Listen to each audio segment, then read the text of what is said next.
Excuse me, ladies and gentlemen. I would like to dedicate a toast to my father, Robert Michael Stope. Please bear with me as I speak directly to him now. Dad, if I could only tell you one thing right now, something important, something that matters, I would say this: I love you. With my whole heart and soul, I love you, Dad. But since I can tell you more than one thing, I'd like to tell you something else that's also very important, but it's something I've never told you my entire life. Before I do that, I'd like to share some of my fondest childhood memories. And Dad, they're with you. So let's go back to the Shanksville house together. One of my earliest memories was of you and I playing in the yard, something where you would chase me or I would chase you. One of us had a toy gun or both of us had a toy gun. I don't really remember, but I was chasing you. And you ran around one of the bigger trees in our front yard, and I lost sight of you for a second. And you vanished, disappeared, without a trace, like a ghost. And so I ran around the tree a couple times, doubled back, thinking that you were just on the other side, just out of eyesight. And after I realized that you weren't, I stayed near to the tree, and I started looking out across the yard, hoping to catch you sneaking around.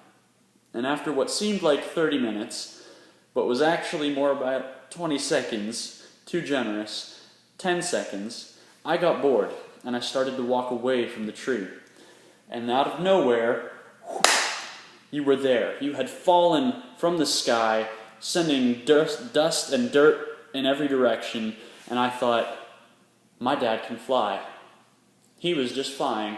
And in that second I got angry, and I said, well, if he can fly, why can't I fly? And I said, where were you?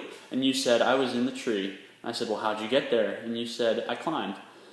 And now, today, I'm sure that I could do some climbing that if you didn't watch me do it, it would be hard for you to understand how I did it.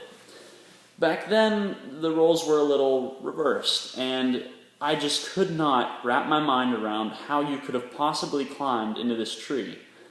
And so the only explanation, the only logical conclusion for a 3-year-old was, my dad can fly.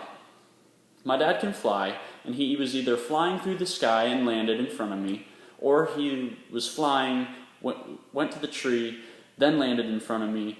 Either way, you were lying about the tree and you could fly. I truly, wholeheartedly believed this, and I never forgot it, although I never spoke of it again. So let's go to another memory, maybe a few years later. I was in the bathtub, and you appeared in the doorway, hanging sideways, horizontal, from the door frame. From the door frame. And I said, how? Show me. So you started standing in the middle of the door frame, and then you would position yourself to make it look like you were hanging sideways from the door frame. And I figured it out when I was about 15, but I did figure it out. But at the time, I said, how? And you said, I'm super strong. I'm just really strong. I can hold myself up like this. And I remember I would try and I couldn't do it. And I believed my dad has super strength. And I started to believe my dad might be a superhero. He has super strength. He can fly. It's starting to add up. But again, I never talked about it. So let's go to another memory. You and I were outside, working in the yard. Well, you were working in the yard, doing whatever it was you did. For some reason, the image of you wrapping up a hose comes to mind. I don't know. But we were beside the house. Maybe we were trying to get underneath it. And I said, Dad, how did the house get here? And you said, well, I picked it up, and I carried it here, and then I put it down right here. And I didn't believe you. I said, no, there's no way. But you reassured me. You said, no, I picked up the house, I carried it here, and I put it down right here. And although I wouldn't know until years later, this wasn't a complete lie, because you did, with some mechanical help, pick up the house, bring it over, and set it down where it was at that time. But part of me knew that it was somewhat the truth, if not entirely the truth. And in that moment I said to myself, my dad is Superman. My dad has super strength. He can fly. And I asked you, I said, so you can pick up the house? And you said, yeah.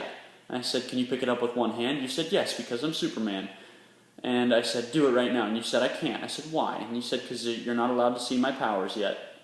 And then I said, well, can you fly? And you said, yes, I do it all the time. And I said, well, do it. And you said, no, you're not allowed to see my powers yet. But I believed that you were a superhero. I believed that you were Superman.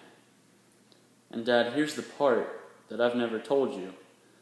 Even after I matured and got rid of those childhood fantasies, you are a superhero. You're my superhero, Dad. You're my Superman. So everybody, please join me. Here's to Superman.